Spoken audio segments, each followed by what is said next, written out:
Shri MP Karnawat high school Palanpur Faridi विद्यार्थी मित्रों आप सर्वेनु हार्दिक स्वागत करे छे। आजे आपणे धोरण 12 आंकड़ाशास्त्र प्रकरण 1 भाग 1 नु प्रकरण 1 सूचक आंक एना लेक्चर नंबर 2 ની શરૂઆત કરીએ। प्रथम लेक्चर नी अंदर आपणे निरपेक्ष रीत चल राशि में थता भिन्न समयना गाळा में थता फेरफारो मापवानी बे रीतो, एक निरपेक्ष रीत एटले तफावतनी अने बीजी सापेक्ष रीत एटले गुणोत्तर। एनी आपणे चर्चा करी, उदाहरण सहित चर्चा करी। त्यार पछी सूचक आंकना अर्थनी चर्चा करी, आधार वर्ष अने चालू वर्षनी चर्चा करी। भाव माटे पी संकेतनो आपणे उपयोग करीए छीए। आधार वर्षना भाव माटे P0 आपणे लईए छीए अने चालू वर्षना भाव माटे P1 संकेतनो उपयोग करीए छीए। सूचक आंकना लक्षणोनी आपणे चर्चा करी। मित्रों, सूचक आंक ए टकावारी दर्शावतुं सापेक्ष माप छे, तुलनात्मक आंक तरीके पण ओळखवामां आवे छे। आजे आपणे थोड़ा આગળ જઈએ तो नवा महत्वना मुद्दानी चर्चा करिए कि आधार वर्ष नक्की करवानी रीतो केटली अने कई कई। तो आधार वर्ष पसंद करवानी मुख्य बे रीतो, एक अचल आधारनी रीत अने बीजू पारंपरिक आधारनी रीत। अचल आधारनी रीतने बीजा शब्दोमां स्थिर आधारनी रीत पण कहेवाय अने बीजी रीत पारंपरिक आधारनी रीत। तो मित्रों, नोटबुक में नोट करता जशो। पहलो मुद्दो आधार वर्ष पसंद करवानी बे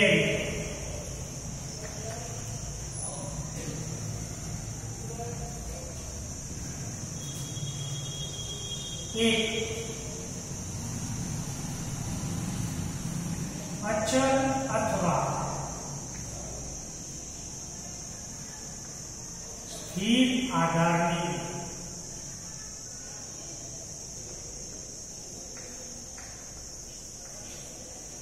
रीत नंबर 2 पारंपरिक आधारनी।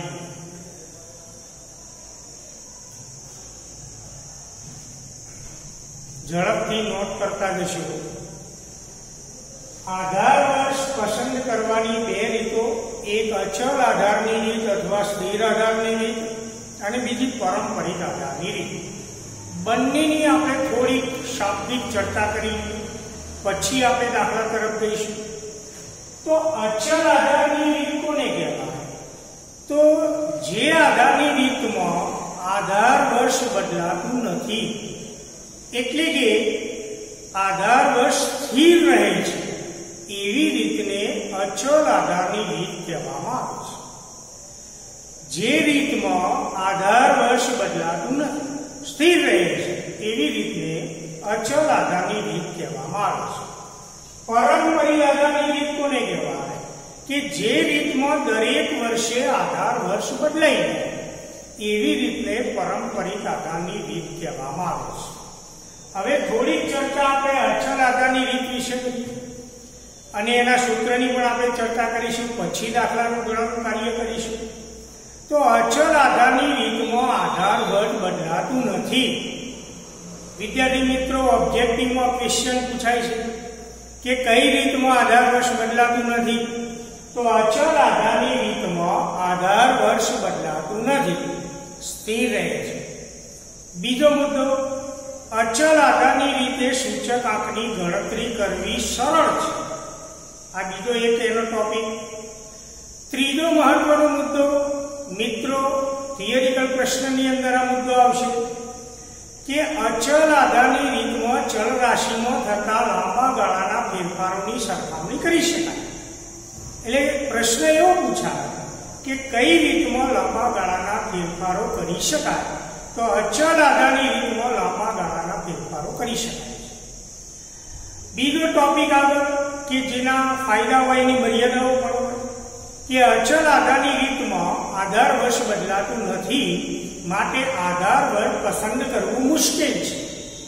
એટલે આ પણ પ્રશ્ન થિયરિકલ બાબતમાં પૂછાય કે કઈ રીતમાં આધાર વર્ષ પસંદ કરવું મુશ્કેલ છે. તો અચલ આધારની રીતમાં આધાર વર્ષ પસંદ કરવું મુશ્કેલ છે, અઘરું છે.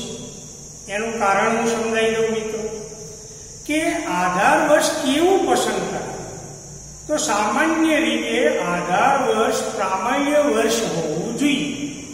એટલે કે સામાન્ય ઘટનાઓ વાળું આધાર વર્ષ લેવામાં આવે છે. કોઈક વર્ષે જો અસામાન્ય ઘટનાઓ બની હોય દેશની અંદર તો એવા વર્ષને આધાર વર્ષ પસંદ કરવામાં આવતું નથી. એટલે આધાર વર્ષ પ્રામાણ્ય વર્ષ કે સામાન્ય વર્ષ હોવું જોઈએ. પ્રામાણ્ય વર્ષ એટલે શું કે જે વર્ષે કોઈ કુદરતી હોનારતો ન સર્જાય. કુદરતી હોનારતો દાખલા તરીકે ધરતીકંપ, અતિવૃષ્ટિ, અનાવૃષ્ટિ, વાવાઝોડું, અત્યારે હાલની પરિસ્થિતિમાં કોરોનાનો કહેર, તો આવી કોઈ કુદરતી ઘટનાઓ બની ગઈ હોય એવા વર્ષને આધાર વર્ષ પસંદ કરવામાં આવતું નથી. એ ઉપરાંત કોઈ માનવ સર્જિત આફતો સર્જાઈ હોય, માનવ સર્જિત, કુદરત સર્જિત નહીં, તો માનવ સર્જિત આફતોમાં હડતાલો થઈ હોય, જે વર્ષે આંદોલનો થયા હોય, રમખાણો ફાટી નીકળ્યા હોય, આવી કોઈ માનવ સર્જિત આફતો સર્જાઈ હોય કે પછી દેશની અંદર કોઈ રાજકીય હિલચાલ થઈ હોય, કોઈ કટોકટી સર્જાઈ હોય, રાજકીય ઉથલ પાથલ થઈ હોય, તો એવા વર્ષને પણ સામાન્ય વર્ષ ગણી શકાતું નથી. એટલે કુદરત સર્જિત આફતો ન સર્જાઈ હોય, માનવ સર્જિત આફતો ન સર્જાઈ હોય, કોઈ રાજકીય હિલચાલ ન થઈ હોય, એવા વર્ષને પ્રામાણ્ય વર્ષ તરીકે પસંદ કરવામાં આવે. એટલે પ્રામાણ્ય વર્ષ પસંદ કરવું મુશ્કેલ છે. અચલ આધારની રીતમાં પ્રામાણ્ય વર્ષ પસંદ કરવું મુશ્કેલ છે. અચલ આધારની રીતની અંદર આપણે જાણીએ છીએ, ઇકોનોમિક્સમાં પણ ભણ્યા મિત્રો, કે સમય બદલાતો ગ્રાહકોની માંગમાં પણ ફેરફારો થાય, ફેશન, રુચિ, ટેવો વારંવાર ફેરફારો થતા હોય છે. માટે અચલ આધારની રીતમાં વસ્તુઓ જે પસંદ કરેલી હોય એને સરળતાથી દૂર પણ કરી શકાતી નથી અને નવી વસ્તુઓનો ઉમેરો પણ થઈ શકતો નથી. આ અચલ આધારની રીતના મુદ્દા હતા. હવે આપણે પરંપરિત આધારની રીતની થિયરિકલ સ્પષ્ટતા કરીએ. તો જે રીતમાં દરેક વર્ષે આધાર વર્ષ બદલાતું જતું હોય એવી રીતને પરંપરિત આધારની રીત કહેવામાં આવે છે. પરંપરિત આધારની રીતમાં આધાર વર્ષ પસંદ કરવાનો પ્રશ્ન ઉપસ્થિત થતો નથી. મિત્રો બરાબર સમજજો. અચલ આધારની રીતમાં આધાર વર્ષ પસંદ કરવાનો પ્રશ્ન ઉપસ્થિત થાય છે, પણ પરંપરિત આધારની રીતમાં આધાર વર્ષ પસંદ કરવામાં આવતું નથી. કારણ કે જે વર્ષનો આપણે સૂચકાંક શોધતા હોય એના પૂર્વગામી વર્ષને, એટલે કે એના આગળના વર્ષને આધાર વર્ષ તરીકે પસંદ કરવામાં આવે છે. દાખલા તરીકે મિત્રો, આપણે જો 1996ના વર્ષનો સૂચકાંક શોધતા હોય તો એનું આગળનું વર્ષ 1955, તો 1995ના વર્ષને આધાર વર્ષ તરીકે પસંદ કરવામાં આવે છે. એ જ રીતે મિત્રો કે જો 2013ના વર્ષનો આપણે સૂચકાંક શોધતા હોય તો એનું પૂર્વગામી વર્ષ 2012 ગણાય, તો 2012ને આધાર વર્ષ તરીકે પસંદ કરવામાં આવે છે. 2017ના વર્ષનો આપણે સૂચકાંક શોધતા હોય તો એનું આગળનું વર્ષ 2016ના વર્ષને આધાર વર્ષ તરીકે પસંદ કરવામાં આવે છે. એટલે પરંપરિત આધારની રીતમાં જે વર્ષનો આપણે સૂચકાંક શોધતા હોય એના આગળના વર્ષને આધાર વર્ષ તરીકે પસંદ કરવામાં આવે છે. માટે કહી શકાય કે પરંપરિત આધારની રીતમાં આધાર વર્ષ પસંદ કરવું સરળ છે, જ્યારે અચલ આધારની રીતમાં આધાર વર્ષ પસંદ કરવું મુશ્કેલ છે. ચલ રાશિમાં થતા ટૂંકા ગાળાના ફેરફારો માપવા માટે પારંપરિક આધારની રીત વધારે અનુકૂળ છે. લાંબા ગાળાના ફેરફારો માટે અચલ આધારની રીત અનુકૂળ છે. ટૂંકા ગાળાના ફેરફારો માટે પારંપરિક આધારની રીત અનુકૂળ છે. અને ત્યાર પછીનો મુદ્દો કે પારંપરિક આધારની રીતમાં ગ્રાહકોની ટેવ, ફેશન, અભિરુચિ બદલાતા જૂની વસ્તુઓને રદ પણ કરી શકાય અને નવી વસ્તુને દાખલ પણ કરી શકાય છે. એટલે આધાર વર્ગ પસંદ કરવાની બે રીતો, એક અચલ કે સ્થિર આધારની રીત અને બીજું પારંપરિક આધારની રીત. તો આજે આપણે પહેલી રીતની શરૂઆત કરીએ કે અચલ આધારની રીતે દાખલાનું ગણન કાર્ય કેવી રીતે કરી શકાય. તો પહેલા હું એક સૂત્ર લખું, નોટમાં ઉતારશો, પછી આપણે દાખલાનું ગણન કાર્ય કરીશું.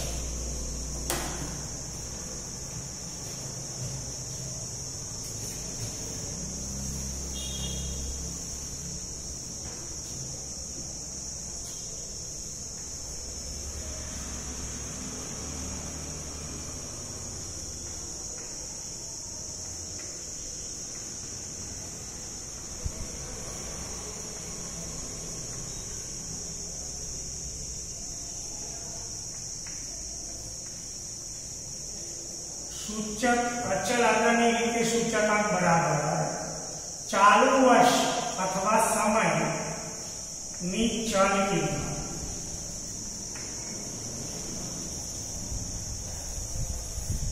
ભાગ્યા અગાઉના વર્ષ આધાર વર્ષ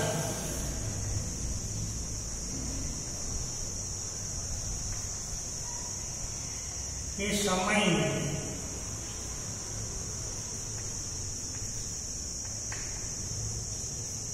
ચલ કિંમત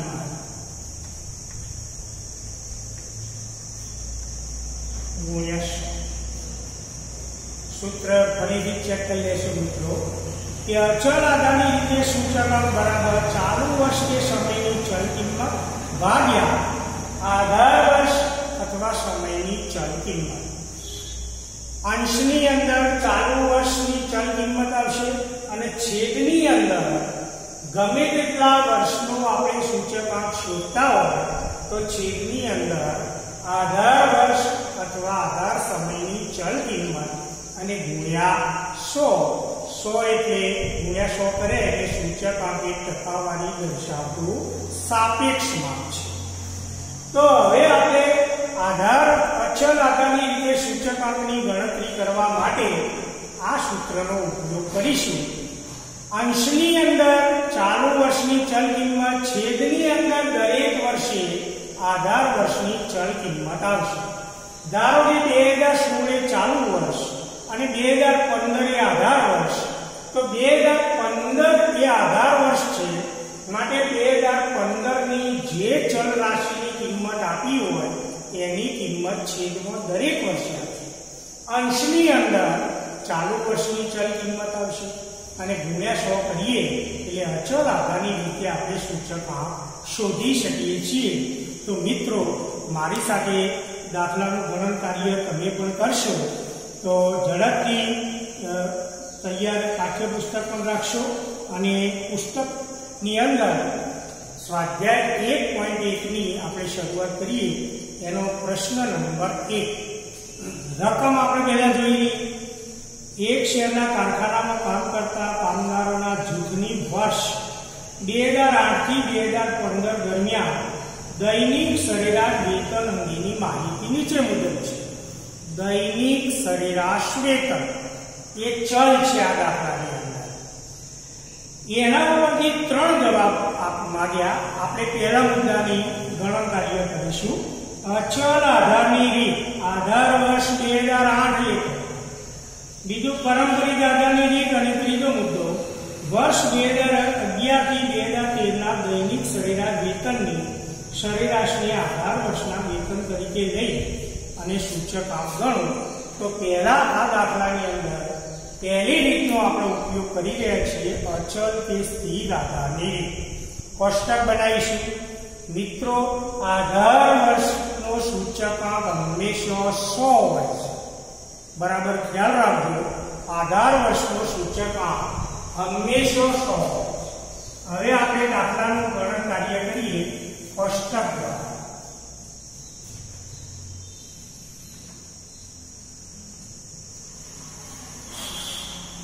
પહેલું ખાનું વર્ષ,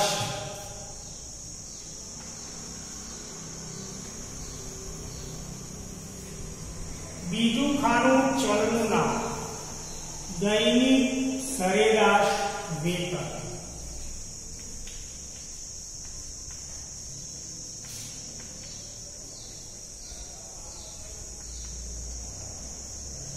રૂપિયા,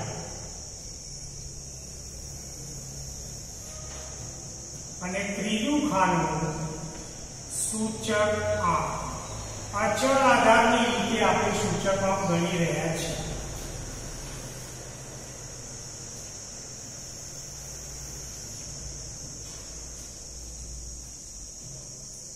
વર્ષ 2008 થી 15 સુધીની માહિતી આપી. એક વર્ષ લખી અને એક લીટી આપણે ગણતરીમાં સરળતા રહે એટલા માટે જવા દઈશું.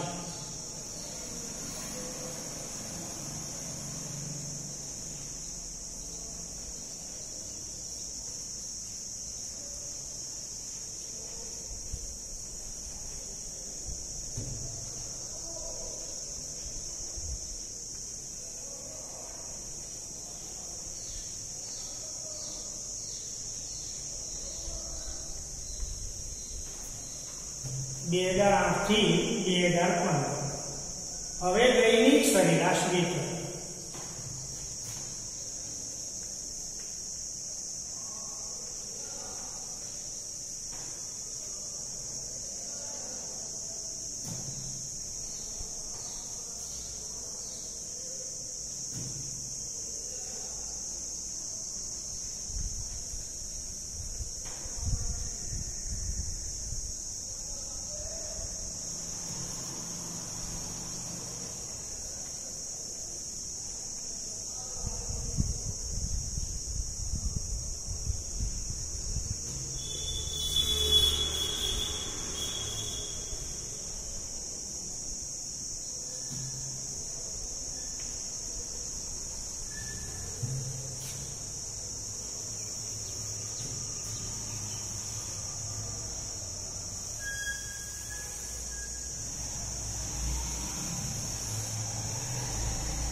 વર્ષ, દૈનિક સરેરાશ વેતન અને સૂચકાંક. સૂત્ર અચલ આધારની રીતે સૂચકાંક બરાબર ચાલુ વર્ષની ચલ કિંમત ભાગ્યા આધાર વર્ષની ચલ કિંમત ગુણ્યા 100. હેડિંગની અંદર સૂચના આપી કે અચલ આધારની રીતે જ્યારે દાખલો ગણીએ ત્યારે આધાર વર્ષ 2008 ની સૂચના આપી. તો મિત્રો અચલ આધારની રીતમાં આધાર વર્ષનો સૂચકાંક હંમેશા 100 હોય છે. 2008 એ આધાર વર્ષ છે અને ચાલુ વર્ષ પણ 2008 માટે એનો સૂચકાંક 100 આવશે. સૂત્રની અંદર કિંમત મૂકી. ચાલુ વર્ષ એટલે 2008, એની ચલ કિંમત 275. આધાર વર્ષ પણ 2008, તો છેદની અંદર આધાર વર્ષની કિંમત 275 અને ગુણ્યા 100 બરાબર જવાબ મળશે 100. તો આધાર વર્ષનો સૂચકાંક હંમેશા 100. હવે કેલ્ક્યુલેટરનો આપણે ઉપયોગ કરશું. તો બીજું વર્ષ 2009. હવે 2009 એ ચાલુ વર્ષ કહેવાય અને અચળ આધારની રીતમાં આધાર વર્ષ બદલાતું નથી મિત્રો. માટે આધાર વર્ષ 2008 દરેક વર્ષના સૂચકાંકની ગણતરીમાં લઈશું અને આધાર વર્ષની ચલ કિંમત 275 દરેક વર્ષની ગણતરીમાં આવશે. એટલે છેદની અંદર આધાર વર્ષની ચલ કિંમત 275 આવશે. ફક્ત અંશની ચલ કિંમત બદલાશે. 2009 એ ચાલુ વર્ષ, તો ચાલુ વર્ષની ચલ કિંમત 284 ભાગ્યા આધાર વર્ષની ચલ કિંમત 275 ગુણ્યા આપણે 100 કરીએ એટલે સૂચકાંક મળી જશે. કેલ્ક્યુલેટરનો આપણે ઉપયોગ કરતા જઈશું. તો 284 ગુણ્યા 100 ભાગ્યા 275 બરાબર 103.27. 2009 ના વર્ષનો દૈનિક સરેરાશ વેતનનો સૂચકાંક 103.27 કહેવાય. હવે મિત્રો સૂચકાંકની સરખામણી કરીએ. ગયા વર્ષે દૈનિક સરેરાશ વેતનનો સૂચકાંક 100 હતો. ચાલુ વર્ષ 2009 માં સૂચકાંક 103.27 મળ્યો. તો બાદબાકી કરીએ, આધાર વર્ષ સાથે સરખાવીએ તો ચાલુ વર્ષે 3.27 ગણો સૂચકાંકમાં વધારો થયો અથવા 3.27% વધારો થયો. હવે 2010 ચાલુ વર્ષની ચલ કિંમત 289 ભાગ્યા આધાર વર્ષ બદલાતું નથી અચળ આધારમાં, એટલે છેદની અંદર 275 ગુણ્યા 100 કરીએ તો સૂચકાંક મળી જશે 289 ગુણ્યા 100 ભાગ્યા 275 105.09.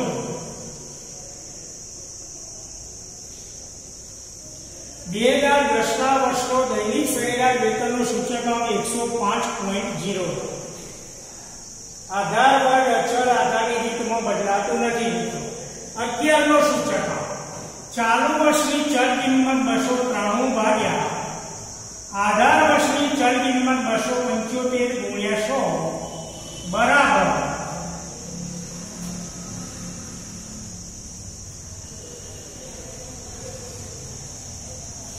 106.55.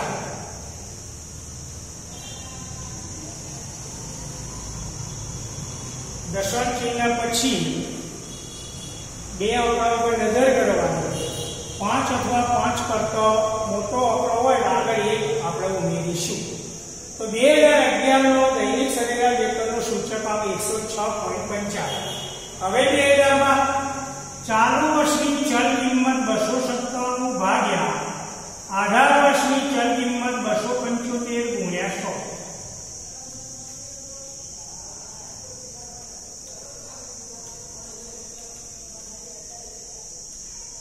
108 સૂચકાંક મળ્યો. એક પ્રમાણે 2013 ચાલુ વર્ષની ચલ કિંમત 313 ભાગ્યા આધાર વર્ષની ચલ કિંમત 275 ગુણ્યા 100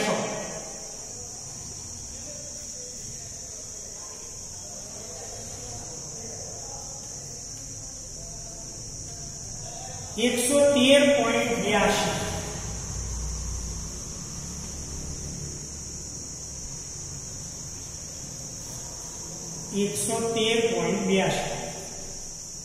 બે 2014 નો સૂચકાંક ચાલુ વર્ષની ચલ કિંમત 328 ભાગ્યા આધાર વર્ષની ચલ કિંમત 275 ગુણ્યા 100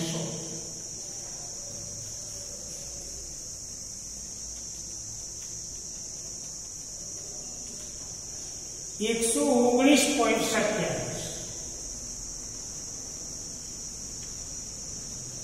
અને છેલ્લું વર્ષ 2015 ચાલુ વર્ષ એની ચલ કિંમત 345 ભાગ્યા આધાર વર્ષની ચલ કિંમત 275 ગુણ્યા 100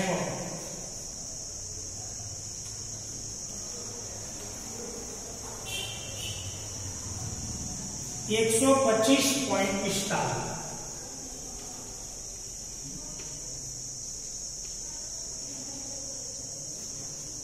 મિત્રો 2015 માં સૂચકાંકમાં શું ફેરફાર થયો એ જાણવું હોય તો 2015 ના વર્ષનો સૂચકાંક 125.45, આધાર વર્ષ 2008 નો સૂચકાંક 100, તો 125.45 માઈનસ 100 કરીએ તો ચાલુ વર્ષના સૂચકાંકમાં 25.45% નો વધારો થયો કહેવાય. તો અચળ આધારની રીતના સૂચકાંકનું સૂત્ર તેનું તૈયાર કરજો. સૂચકાંક બરાબર ચાલુ વર્ષની ચલ કિંમત ભાગ્યા આધાર સમયની ચલ કિંમત ગુણ્યા 100. અચળ આધારની રીતમાં છેદની અંદર દરેક વર્ષે આધાર વર્ષની ચલ કિંમત આવશે. ફક્ત અંશની અંદર ચાલુ વર્ષની ચલ કિંમત આવશે. ગુણ્યા 100 કરીએ તો અચલ આધારની રીતે સૂચકાંક શોધી શકાય છે. તો મિત્રો આજે આપણે પહેલી રીતની ચર્ચા કરી, અચલ આધારની રીતે સૂચકાંક. અચલ આધારની રીતમાં આધાર વર્ષ બદલાતું નથી. હવે પછી જ્યારે બીજું લેક્ચર લેવાનું થાય ત્યારે આપણે બીજી રીતનો અભ્યાસ કરીશું. એની થોડીક જ વાત કરી દઉં. પારંપરિક આધારની રીતમાં દરેક વર્ષે આધાર વર્ષ બદલાય. 2009 માટેનું આધાર વર્ષ 2008 ગણાય, 2010 માટેનું આધાર વર્ષ 2009 ગણાય, 2012 માટેનું આધાર વર્ષ 2011, 2015 માટેનું આધાર વર્ષ 2014 કહેવાય. એટલે પારંપરિક આધારની રીતમાં દરેક વર્ષ આધાર વર્ષ તરીકે બદલાય છે. માટે પારંપરિકનો આધાર વર્ષ નક્કી કરવાનો પ્રશ્ન ઉપસ્થિત થતો નથી. એની ગણતરી આપણે આવતીકાલે કરીશું. પરંતુ મૌખિક જણાવી દઉં તો 2008 પારંપરિક આધારની રીતે સૂચકાંકનું સૂત્ર ચાલુ વર્ષની ચલ કિંમત ભાગ્યા અગાઉના વર્ષની ચલ કિંમત ગુણ્યા 100. તો પહેલું વર્ષ 2008 તો ચાલુ વર્ષની ચલ કિંમત 275. અગાઉના વર્ષની ચલ કિંમત આપી નથી, માટે પ્રથમ વર્ષનો પારંપરિક આધાર એ સૂચકાંક 100. બીજા વર્ષે ચાલુ વર્ષ 2009 અને આધાર અગાઉનું વર્ષ 2008. તો ચાલુ વર્ષની ચલ કિંમત 284 અને અગાઉના વર્ષની ચલ કિંમત 275. એટલે 284 ભાગ્યા 275 ગુણ્યા 100. તો અચલ આધારની રીત અને પારંપરિક આધારની રીતમાં પહેલા બે વર્ષોની ગણતરી બદલાતી નથી. તફાવત ત્રીજા વર્ષથી જોવા મળશે. ત્રીજા વર્ષે એટલે 2009 એ ચાલુ વર્ષ, તો એનું અગાઉનું વર્ષ 2010 એ ચાલુ વર્ષ, તો 2009 એ અગાઉનું વર્ષ. તો ચાલુ વર્ષની ચલ કિંમત 289 ભાગ્યા અગાઉના વર્ષની ચલ કિંમત 284 આવશે અને ગુણ્યા 100 કરીએ એટલે ત્રીજા વર્ષની સૂચકાંકમાં ફેરફાર જોવા મળશે. તો મિત્રો આજે આપણે બે રીતોની થિયરિકલ બાબતોની ચર્ચા કરી અને સ્વાધ્યાય 1.1 ના પ્રશ્ન નંબર 1 ઉપરથી અચલ આધારની રીતે સૂચકાંકની ગણતરી કરી. તો મિત્રો ગૃહ કાર્યની અંદર 1.1 ના બીજા દાખલો અને સ્વાધ્યાય પાછળ આપેલો છે. તો એમાં જે અચલ આધારની રીતે સૂચકાંક શોધવાનો હોય તો એની ગણતરી આજે જ કરજો, જેથી કરી તમને ખ્યાલ આવી જાય અને 3 ગુણના દાખલાની અંદર આ મુદ્દો પૂછાય છે. માટે ફરીથી પુનરાવર્તન કરશો. ખૂબ ખૂબ ધન્યવાદ.